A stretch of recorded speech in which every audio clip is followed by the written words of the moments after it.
मध्य प्रदेश में बिपरजॉय का असर कितना होगा, इस पर जानने के लिए हमारे साथ मौसम विज्ञानी ममता यादव जी हैं। ममता जी, बिपरजॉय तूफान आने वाला है, मध्य प्रदेश की तरफ भी आ सकता है।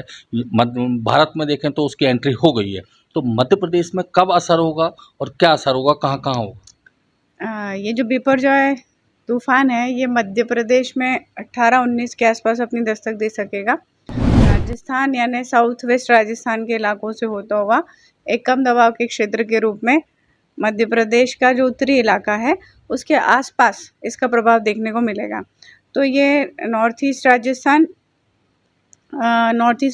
And north Madhya Pradesh and adjoining areas of UP, वहाँ पर एक लो प्रेशर एरिया की तरह दिखाई देगा। और उसके संदर्भ में जब लो प्रेशर एरिया होगा तो इसकी इंटेंसिटी कम हो जाएगी और इससे जो एसोसिएटेड क्लाउड्स हैं, उसके पास जो मॉइस्चर अवेलेबल रहेगा, उससे मध्य प्रदेश के इलाकों में बरसात का दौर देखने को मिलेगा। कितने जिले ऐसे हैं जो कि बिपरजॉय के जो असर से प्रभावित होंगे और कहाँ हैवी रेनफॉल की चेतावनी है?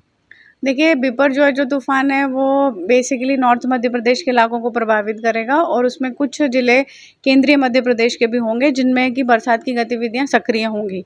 तो पश्चिमी मध्य प्रदेश के इलाकों की अगर बात करें तो लगभग 20 से 22 ज़िले ऐसे होंगे जहाँ पर हमें रेनफॉल की गतिविधियाँ देखने को मिलेंगी। वहीं भारी बरसात की बात करें तो ग्वालियर चंबल के इलाकों में भारी बरसात होने की संभावना रहेगी। तो 3 ज़िले चंबल संभाग के और 5 ज़िले जो ग्वालियर संभाग के ऐसे रहेंगे जहाँ पर भारी बरसात का अलर्ट दिया जाएगा।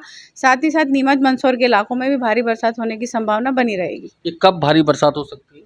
ये भारी बरसात की स्थितियाँ 18 की रात से लेके 19 तारीख का जो पूरा दिन रहेगा और 19 के अगले दिन जो 20 की सुबह आएगी, उस बीच में स्थिति बनेगी कि हमें भारी बरसात की चेतावनी या येलो अलर्ट रखा जाए। तो अभी क्या इसकी स्थिति क्या है तूफान की? तेज गति से क्या इसकी स्पीड क्या चल रही है? अभी ये लैंड पे आया, पिछले कुछ घंटों में 10 किलोमीटर प्रति आवर की रफ्तार से ये मूवमेंट कर रहा था। आगे आने वाले समय में इसकी तीव्रता में कमी आने की संभावना रहेगी। अभी ये deep depression and then further depression में कन्वर्ट होगा।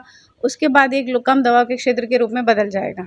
जनरली देखते हैं कोई तूफान आता है तो उससे कहीं न कहीं मानसून प्रभावित होता है। तो मानसून का भी ये समय आ चुका है, तो क्या मानसून प्रभावित होने की संभावना है? देखिए, जो साइक्लोनिक स्टॉर्म्स होते हैं इनका रोल जो होता है कभी-कभी मॉनसून करंट को एनहांस करने में भी काम आते हैं। तो जो मौसम के जो सिस्टम्स होते हैं उनके कई अलग-अलग तरीके के रोल देखे गए हैं। चूँकि अभी मॉनसून का करंट एडवांस होना है तो जो साइक्लोनिक स्टॉर्म्स हैं वो कभी-कभी मॉनसून करंट को फर्दर एडवांसमेंट करने में भी हेल्प कर देते हैं। तो इनका अलग-अलग तरीके के रोल देखे गए हैं। चूँकि अभी मॉनसून का करंट एडवांस होना है तो जो साइक्लोनिक स्टॉर्म्स हैं वो कभी-कभी मॉनसून करंट को फर्दर एडवांसमेंट करने में भी हेल्प कर देते हैं। तो इनका दोनों तरीके का रोल होता है। मतलब दोनों तरीके का रोल हो सकता है। They can positive feedback to the monsoon and they can be negative to the monsoon. तो ये वाला जो सिस्टम है, चूँकि ये लैंड एरिया पे मूव कर रहा है और कई इलाकों में बरसात देने वाला है, तो it will be helping to for further advancement of monsoon. तो इसको हम प्री मानसून कह सकते हैं। देखिए, ये तो एक साइक्लोनिक स्टॉर्म है, इसका एक अपना नाम है, इसकी एक अपनी आइडेंटिटी है और इसके बाद जब ये एक लो प्रेशर एरिया बन जाएगा और फिर उसके बाद और वीक होने के बाद एक ऊपरी हवा का चक्रवात, जैसे बोलना चाहिए कि अपर एयर साइक्लोनिक सर्कुलेशन, उस तरीके में ये रहेगा और यूपी के साथ-साथ पूरी मध्य प्रदेश के इलाकों में बरसात देगा।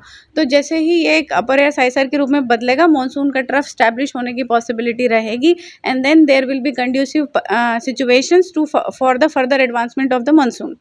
निश्चित तौर पे बिपरजॉय तूफान के यहाँ पर लैंडफॉल होने के बाद मध्य प्रदेश में जो असर होगा, उसके ठीक बाद मानसून की प्रक्रिया भी शुरू हो जाएगी और लोगों को पानी अच्छी मात्रा में भी मिल सकता है।